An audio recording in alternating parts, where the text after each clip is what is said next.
Shalom pemirsa, senang sekali bisa kembali menyapa Anda. Saya Finance Giovanni Anna Sihombing. Dan saya Anita Cianturi, selamat datang kembali di Surat Parsauran Immanuel versi digital edisi ke-6. Pemirsa, perayaan jubileum 50 tahun HKBP Purwakarta yang dihadiri langsung oleh Eporus HKBP, Gubernur Jawa Barat dan Bupati Purwakarta menjadi momen spesial, apalagi dalam pidato Bapak Deddy Mulyadi membahas tentang semangat toleransi. Selain kabar toleransi yang menginspirasi, ada kabar sukacita bahwa HKBP resmi menjalin kerjasama dengan Pinang Adventist Hospital. Tak hanya itu, kita juga akan membahas langkah Komisi 13 DPR menindaklanjuti suara HKBP terkait konflik agraria Tanah Batak, serta sukacita perayaan jubileum 125 tahun HKBP Lumban Lobu Resort Onan Runggu dan 70 tahun HKBP Menteng. Pastikan Anda terus bersama kami untuk mendapatkan berita selengkapnya. Dan langsung saja yuk kita simak bersama, ini dia fokus utama kita.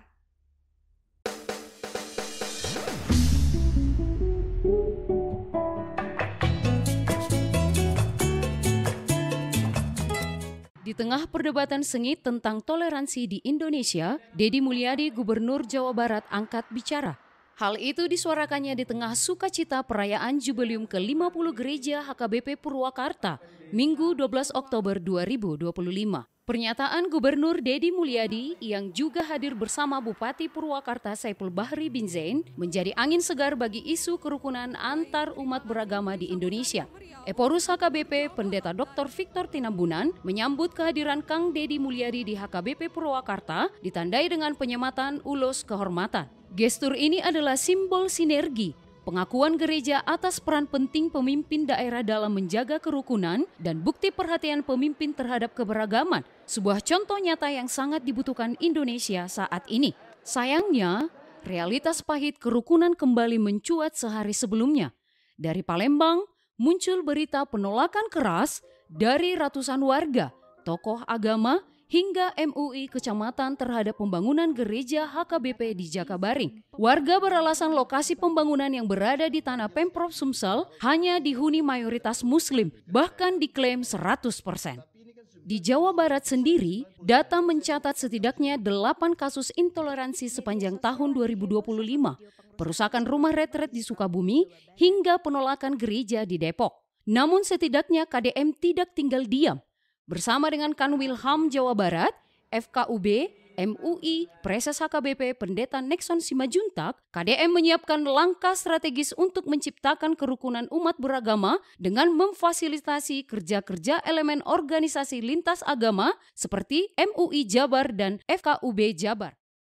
Langkah KDM sepertinya diikuti oleh Bupati Aceh Tenggara HM Salim Fakri bersama Preses HKBP Pendeta Bikwai Simanjuntak dan 25 pendeta se-Aceh Tenggara pada tanggal 9 Oktober 2025. Bupati Aceh Tenggara berdialog membahas berbagai isu sosial dan keagamaan. Bupati Fakri menegaskan bahwa pemerintah daerah berkomitmen menjaga kerukunan antar umat beragama. Bupati Aceh Tenggara menyampaikan seruannya, pemerintah Kabupaten Aceh Tenggara tidak pernah membeda-bedakan suku. Kebersamaan adalah kekuatan kita dan ini adalah warisan dari para pemimpin terdahulu. Begitu juga Preses Bikwai menyampaikan apresiasi atas perhatian pemerintah terhadap umat Kristen di Aceh Tenggara. Perayaan Jubileum HKBP Purwakarta dengan kehadiran Deddy Mulyadi menjadi momentum penting membangun komunikasi jangka panjang dengan pemimpin daerah. Tindakan Eporus di Purwakarta adalah role model, pemimpin gereja harus aktif menjalin sinergi dengan pemerintah sebagai langkah antisipasi konkret terhadap potensi problem kerukunan seperti yang terjadi di Palembang. Sebab Indonesia hanya akan kuat jika setiap pemimpin dari level pusat hingga daerah mau membuka hati menjadi pengayom bagi semua umat tanpa memandang sekat keyakinan. Eporus HKBP dalam berbagai kesempatan juga mempromosikan kerukunan sebagai jalan untuk memajukan bangsa. Dan yang kedua itu kerukunan. Iya, setuju. Sangat-sangat kita butuhkan. Jadi menurut saya ke sini kita harus fokus semua. Di tengah perdebatan sengit tentang toleransi di Indonesia, Deddy Mulyadi, Gubernur Jawa Barat, angkat bicara.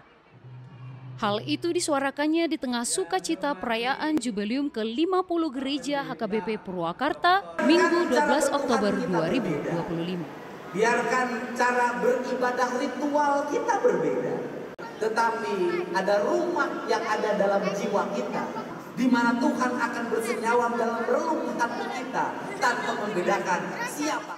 Pada perayaan ulang tahun HKBP Purwakarta itu, Eporus HKBP juga mengapresiasi cara khusus mereka mengisi acara. Menurutnya, HKBP Purwakarta memang agak lain karena mereka membangun rumah duka dan lahan pemakaman. Menurut Eporus, rumah yang dibangun itu layaknya disebut sebagai rumah penghiburan karena sejatinya ditujukan untuk menghibur keluarga yang berduka. Rumah duka dan lahan pemakaman memang sangat penting apalagi di Jawa Barat. Karena di Kota Bandung saja, lahan pemakaman umum atau TPU sudah terisi sekitar 96%.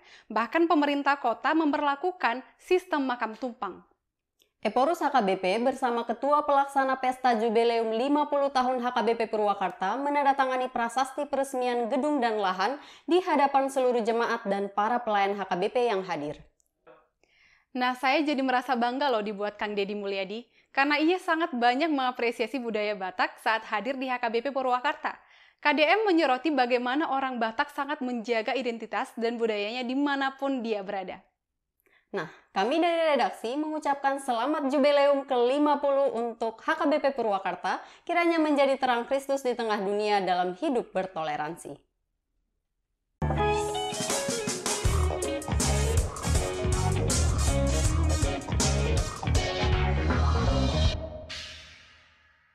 Pemirsa, Komisi 13 DPR RI telah menindaklanjuti hasil rapat dengar pendapat di Medan beberapa waktu lalu.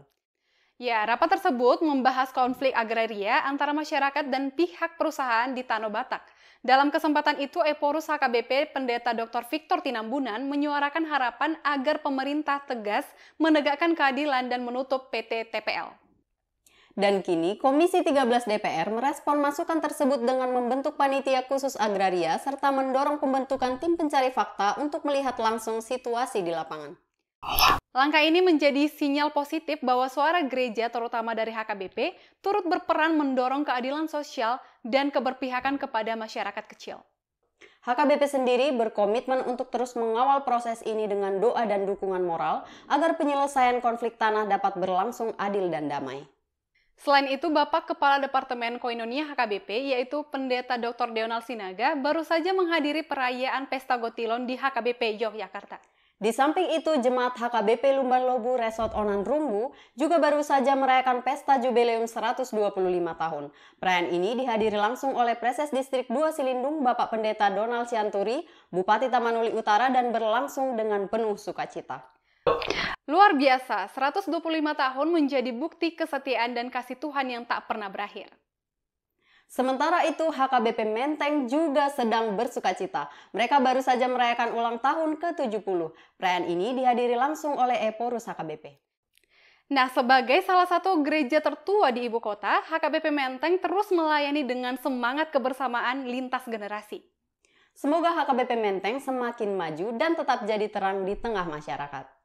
Kabar berikutnya datang dari Pusat Sinode. Majelis Pekerja Sinode HKBP telah menyelesaikan rapat koordinasi mulai dari tanggal 13 sampai 15 Oktober 2025.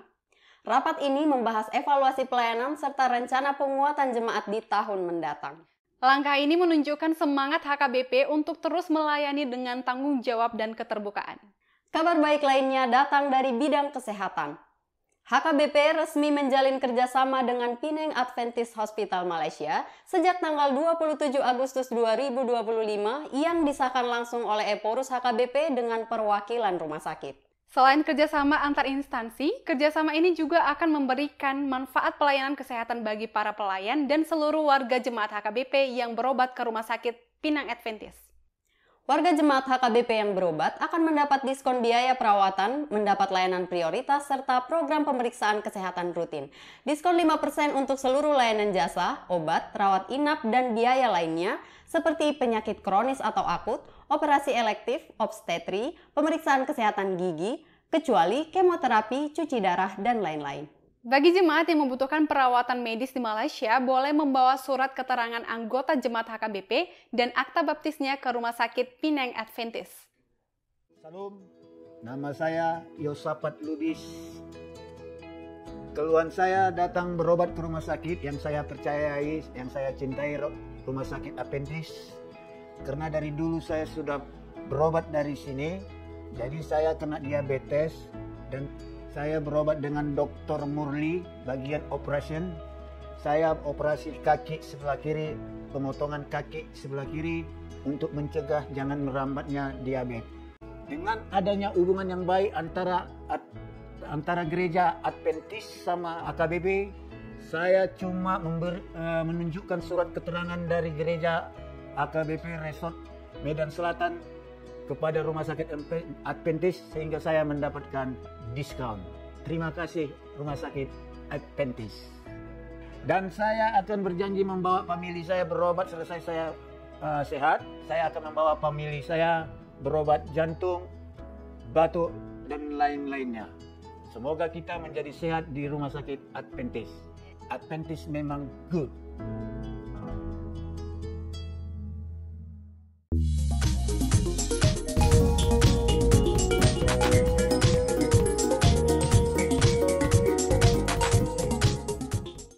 Pemirsa, sekarang kita masuk ke segmen Benang Merah Khotbah Minggu.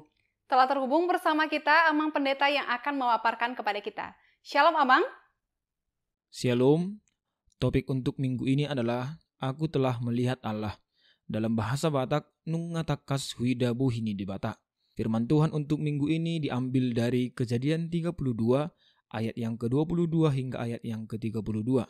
Dengan epistel dari Lukas 18 ayat yang pertama hingga ayat yang ke-8. Kedua perikop ini memiliki inti yang sama, yakni perjuangan sebagai ruang perjumpaan dengan Tuhan. Kejadian 32 ayat 22 hingga ayat yang ke-32 memperlihatkan bagaimana Yakub bergulat sepanjang malam dan menolak untuk menyerah meskipun ia telah dipukul dan sendi pangkal pahanya terpelecok. Di ayat yang ke-26, Yakub berkata, "Aku tidak akan membiarkan engkau pergi jika engkau tidak memberkati aku." Yakub terus berjuang hingga akhirnya berhasil dan menang. Dari keberhasilannya, Yakub tidak hanya mendapatkan berkat, tapi juga menerima identitas baru yakni Israel yang artinya yang bergumul melawan Allah dan manusia dan menang. Di ayat yang ke-30, ia juga menambahkan, "Aku telah melihat Allah berhadapan muka, tetapi nyawaku tertolong." Melalui pengalaman Yakub ini kita dapat melihat bahwa perjuangan menjadi ruang perjumpaan dengan Tuhan. Demikian juga Lukas 18 ayat yang pertama hingga ayat yang ke-8 mengenai perumpamaan yang Yesus sampaikan kepada murid-muridnya, perjuangan seorang janda yang mengharapkan keadilan dan pembelaan. Pada ayat yang ketiga, Yesus dalam perumpamaannya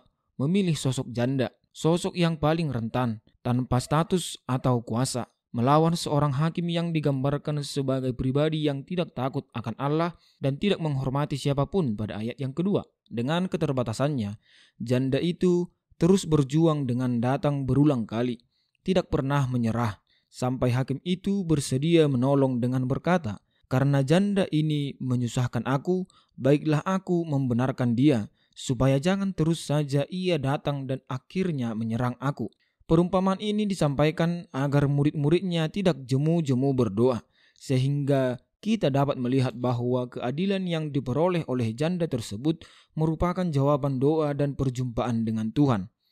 Dari kedua kisah perjuangan ini, kita dapat melihat benang merahnya bahwa ternyata perjumpaan dengan Tuhan bukan hanya terjadi dalam keadaan tenang seperti di tempat-tempat peribadahan, tetapi lebih mendalam terjadi dalam pergumulan dan penderitaan. Karena itu, sebagai orang percaya, kita tidak perlu takut pada pergumulan dan masalah hidup. Semua itu adalah ruang perjumpaan yang disediakan Tuhan bagi kita. Perjuangan dan sikap hidup yang tidak mudah menyerah akan membawa kita pada perjumpaan dengan Tuhan. Layaknya Yakub dan seorang janda dalam perumpamaan tadi, kita pun pada akhirnya akan menerima berkat serta keadilan dari Tuhan. Amin.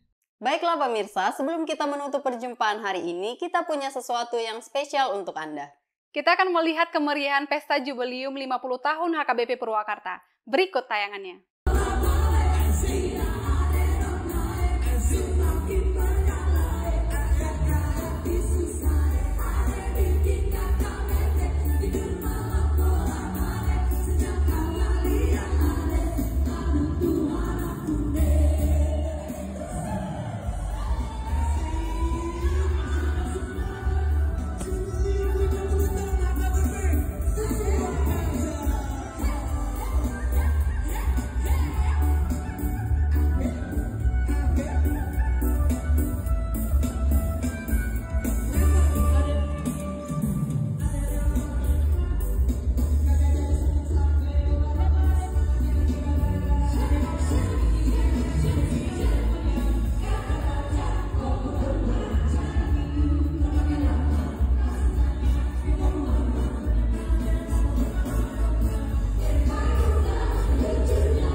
Sungguh perayaan yang sangat meriah. Nah pemirsa, sekarang saatnya kuis trivia. Pertanyaan kita hari ini adalah, apa bentuk toleransi yang pernah Anda lakukan dalam kehidupan sehari-hari? Jawaban terbaik akan kami umumkan di edisi berikutnya. Dan sekarang saatnya kita mengumumkan pemenang kuis trivia edisi lalu. Selamat kepada pemenang yang namanya tertera di layar. Untuk mengambil hadiah, silahkan hubungi kami melalui kolom komentar di bawah video ini. Demikianlah perjumpaan kita hari ini. Semoga seluruh liputan dan informasi yang kami sampaikan dapat menambah wawasan kita. Saya Anita Sianturi. Dan saya Financi Giovanni Anna Sihombing. Sampai jumpa di episode selanjutnya. Tuhan memberkati. Horas.